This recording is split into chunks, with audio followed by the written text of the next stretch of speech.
Hey everyone, Ivy Gaming here, and today we're playing Raid Shadow Legends, and we are talking efficiency. There's an Ice Golem tournament going on right now.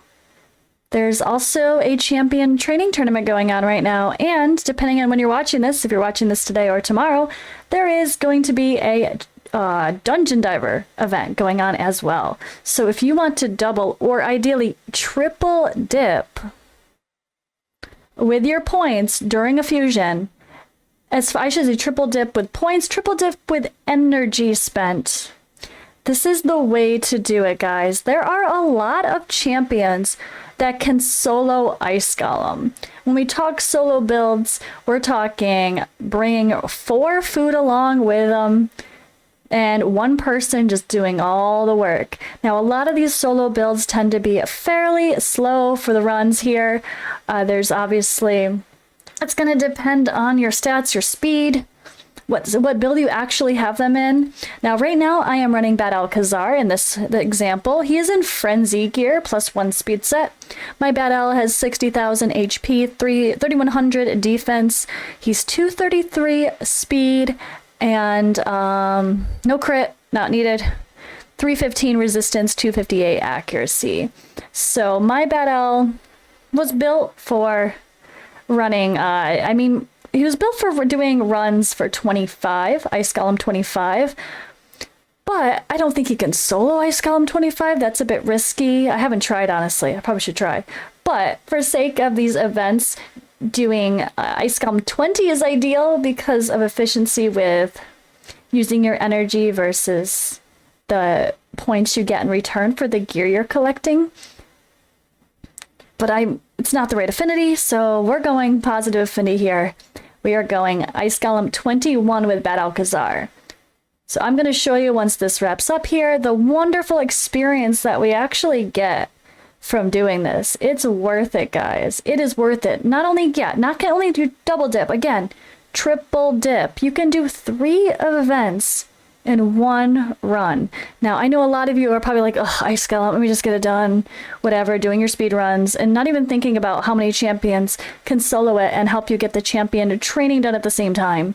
Now, I'm not going to do too much today. I am going to do a little bit, honestly. I don't want to leave everything for Ice Golem to the last day, personally.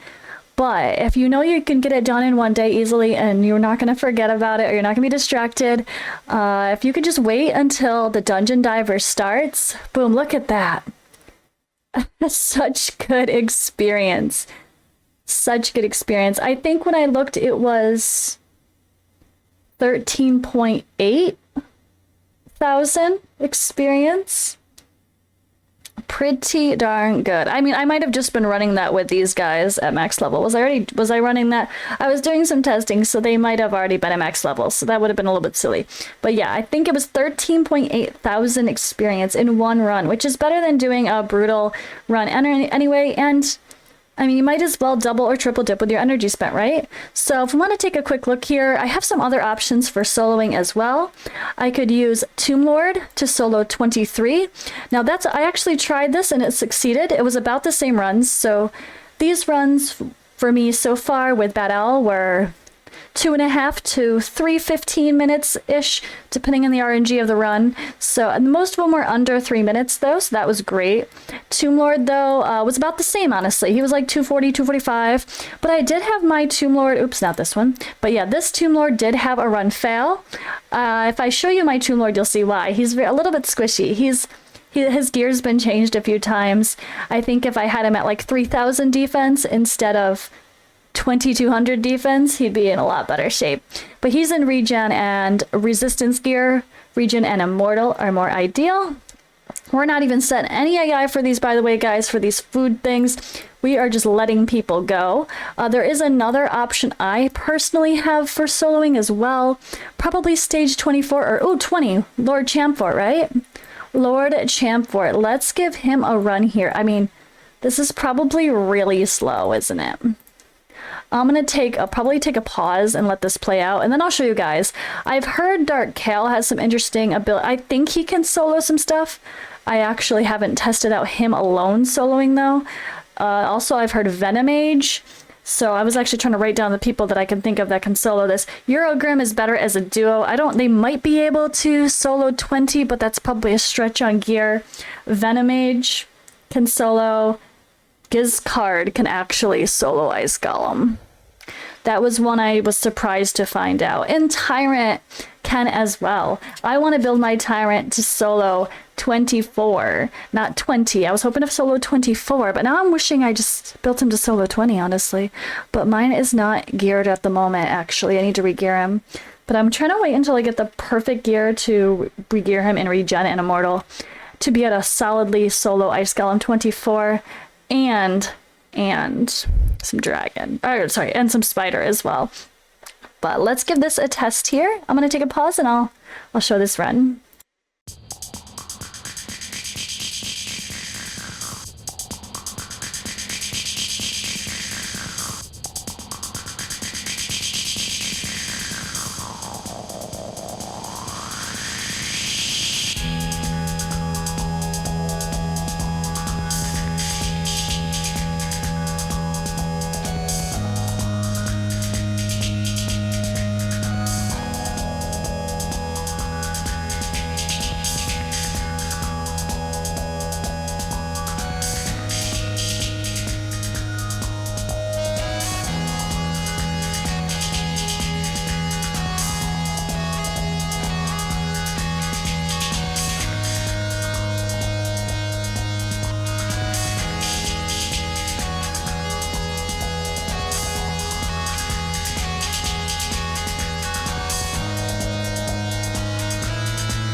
All right, and we're done.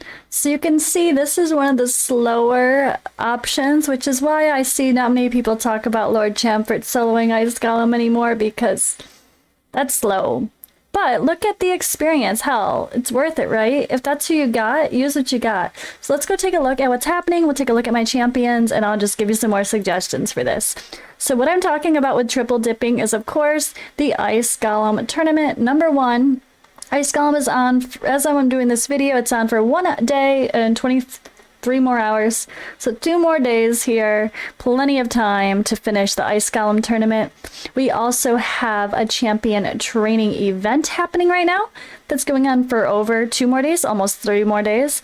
And we have Dungeon Divers coming in 1 more day. So this is what I mean with triple dipping. When Dungeon Divers is on, it will be on with champion training and the Ice Golem all at the same time. So you can make the most maximum efficiency with your energy and try to do them all at the same time. Now, I'm sure you guys want to see my builds so you know where I'm at working with, what I'm working with here. My most consistent is definitely going to be my Bad Alcazar. Now, this Frenzy set idea I did get from Odd One Gaming. He posted a video using Bad Alcazar in a Frenzy set, and that was something I haven't even started thinking about building my Bad Alcazar for the longest time because I hadn't booked him, and I was just like, oh, I'll build him one of these days. Then I finally did a few weeks ago, and definitely glad I did. He's pretty great. I had him as part of my speed team for farming Ice Golem 25, I believe, now, so that's pretty nice to have that set. I really didn't even have a team set for Ice Golem 25, to be honest, and he works really well. So I have mine 60,000 HP, 3,100 defense, as I said, 232 speed, no crit or anything needed, 315 resist, and 250 accuracy, if I could talk.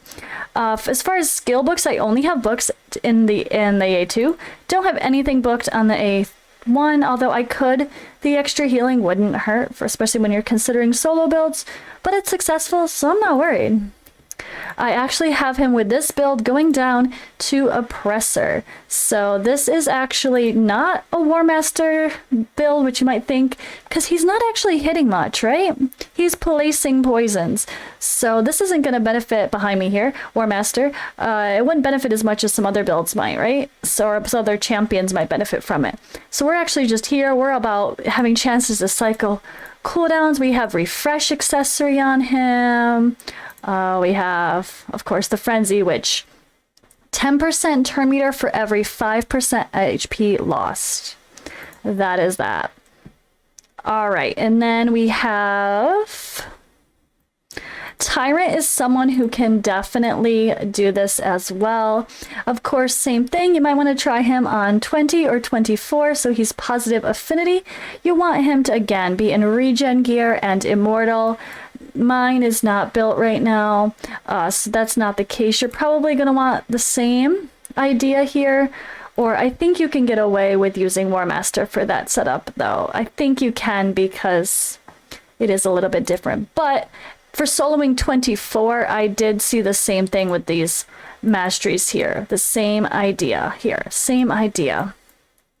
Super fun though, right? It's super fun. And we have Lord Chamfort. He is in War Master Mastery behind me here. I guess I can move myself quickly out of the way. He is relying on those War Master procs, which is why it's so slow. That's what we're relying on. My Lord Chamfort is not built for damage. He is not critting. He's not hitting hard. He's very slowly taking down that damage with all War Master procs. 69,000 HP, 2,700 defense, 409 resist, and 261 accuracy. This is my build more so for Hydra, honestly. I didn't really worry about using him for Ice Golem because I knew I pulled Bad Alcazar. So he's a bit slow for Ice Golem. I probably wouldn't use him. I actually tested my Tomb Lord, though. He was too squishy. He could do 23 sometimes, but it failed a little bit often. I think what I need to do to make this more reliable is to increase my defense here. It's not good enough. It's not. It's too squishy. This is a little low. Maybe 60,000 HP, 3,000 defense is a better target, I think. I think he'd be okay there. Honestly, just a little bit more defense it might be okay there because it wasn't that bad. He does heal up enough, but I think I'd rather get him in Immortal as well instead of the resistance set. So he has just another chance to proc. He also does have Giant Slayer for masteries. He has a multi-hitter on his A1, so that's really helpful for those War Master or Giant Slayer in this case procs, I should say, for healing back up. And I think other than that, I do have my Tomb Lord booked as well. I don't really have any other good examples of soloing that I can think of right now. I mean, I have Drexthar Blood Twin. I have not tried using him in the realm of Ice Golem, but apparently he can solo too. I did work on my Drexthar, so maybe I'll give it a test, but I have him built now for doing bosses, so I had him built for crazy accuracy for Eternal Dragon, but I have other options now, so I wanted to free him up to be a little bit better for Hydra. When I had him for Eternal Dragon, he was the wrong mastery, so just think of him, though. He is an option as well. And again, Gizcard and Venomage, a couple epics you might have lying around that can solo. If you're curious about other options, guys, YouTube, Google it, search it, solo Ice Golem, whatever. Solo Ice Golem 20, solo Ice Golem 21, 22, 23, 24, 25. Search them all. Search it. See what happens. See what other content creators are doing. And you can make sure to maximize your efficiency here and do the events the same time as the tournament, so you're not wasting your resources, especially if you're free to play. I'd say if you're early game, but early game people tend to have trouble getting the stats to build these champions to solo. That is the reality. I get it. If you're too early, you probably can't quite get the stats, but that's the end game goal, right? Maximum efficiency, being able to make someone super tough so they could even bring along food with them. I think it's such a great way to be resourceful. But I hope you guys appreciate this video. I know the idea of soloing Ice Golem is not new, but don't forget about it. I mean, I actually had mentioned it to Odd One. He was just farming Ice Golem. I'm like, you should be double dipping right now. Bad Al can do it on his own. Go double dip. He's like, good idea. I didn't even think about it. And the amount of HP you get, or XP, sorry, is so good. So why not? Take some time. Maybe if you're farming it overnight, you're setting your multi-battles up or something, and you walk away. Farm your Ice Golem. Be efficient. And I guess I'll leave it at that, and I will see you guys in the next video.